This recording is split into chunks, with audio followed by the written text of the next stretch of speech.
I still remember the day the sky went dark in our suburban neighborhood.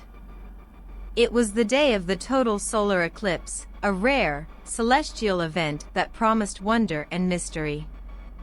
I was busy preparing dinner when the power flickered and then went out.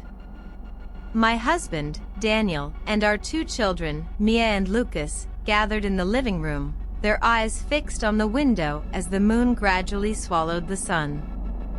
The street outside took on an eerie, otherworldly glow. For a moment, everything was silent, the usual hum of traffic, the chatter of neighbors, even the sound of our own voices seemed muted. Then, as the eclipse reached totality, I felt an inexplicable chill run down my spine. There was something unsettling in the air, as if the world was holding its breath. Later that night, when we retreated to our basement for safety, I noticed something impossible. The basement, once a mundane storage space, began to shimmer and shift.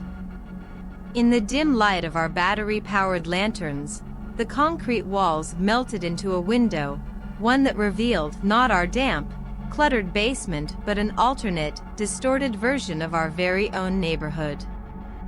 The familiar streets and houses were twisted, colors were off, and a thick, unnatural fog blotted out details.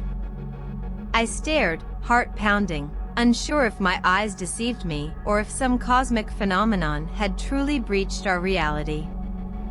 Daniel tried to reassure me, yet his voice betrayed uncertainty.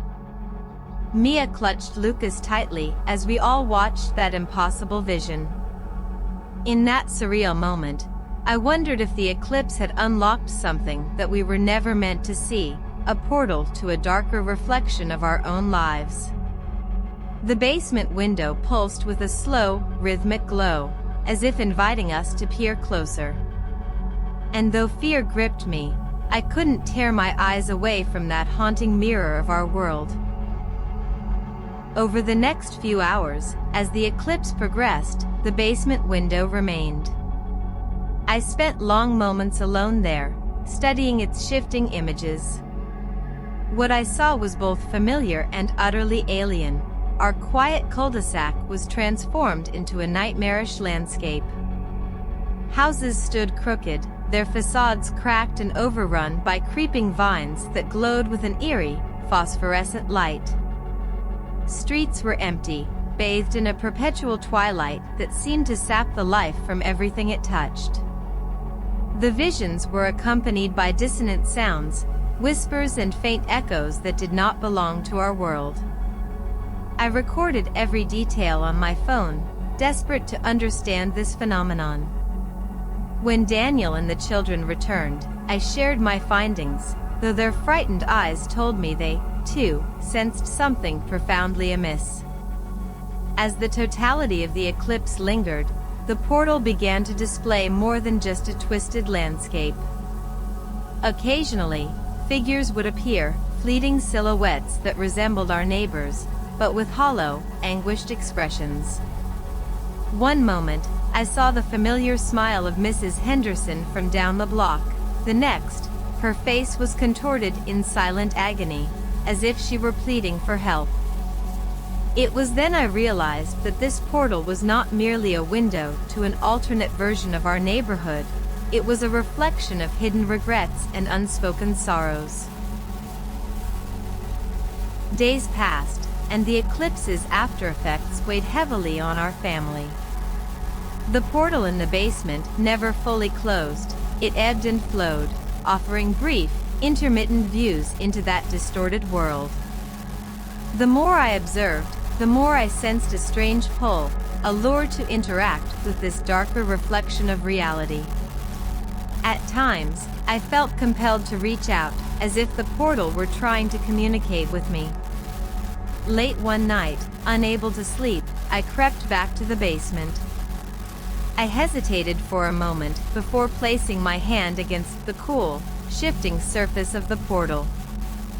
For an instant, I felt as though I were being drawn in, a magnetic force tugging at my very soul. I quickly pulled back, my heart pounding in my ears. I knew that such contact could have consequences far beyond my understanding. Daniel noticed my agitation and pleaded with me to stop. "Some doors, once opened, can never be closed," he warned in a hushed tone. Yet even as I listened, a small part of me yearned to know more about that other world, the secrets it held, the regrets it revealed. Our children, too, were both terrified and inexplicably drawn to the mysterious light. As the eclipse began to wane, our family faced an agonizing decision. The portal represented both a chance for catharsis, a way to confront long-buried truths, and a threat, a potential invitation for the darkness to seep into our lives permanently. In the final moments of the eclipse, the portal's glow intensified. It beckoned us with a hypnotic rhythm, as if promising redemption or perhaps a final reckoning. We gathered in the basement, huddled together in a tense circle. The air was thick with fear and anticipation. Daniel, ever the voice of reason, argued for closing the portal immediately, fearing that further interaction might unleash untold consequences. But I felt an irresistible pull to explore its mysteries, to understand the deep regrets it reflected back at us. After a long, agonizing debate filled with whispered pleas and desperate glances, we reached a decision. With trembling hands, we gathered a few old, iron tools and set about sealing off the basement entrance. The process was laborious, each hammer strike echoing like a final heartbeat in that surreal space. As the last metal bar was set in place, the portal's glow began to dim. Slowly, as if in mourning, the window to that alternate world faded into darkness. The aftermath was a mix of relief and lingering sorrow. Though the immediate threat was quelled, each of us felt the weight of what we had witnessed. The portal had forced us to confront our hidden regrets, to see the dark reflections of our lives laid bare. In the weeks that followed, our family slowly returned to a semblance of normalcy. Yet the experience left an indelible mark, a reminder that the line between our world and a darker reality is thinner than we ever imagined. I still sometimes wonder what might have happened if we had dared to step through. But for now, the basement remains sealed, a silent testament to a night when the cosmos opened a door to our deepest regrets. And as the memories fade, I know that some mysteries are best left untouched.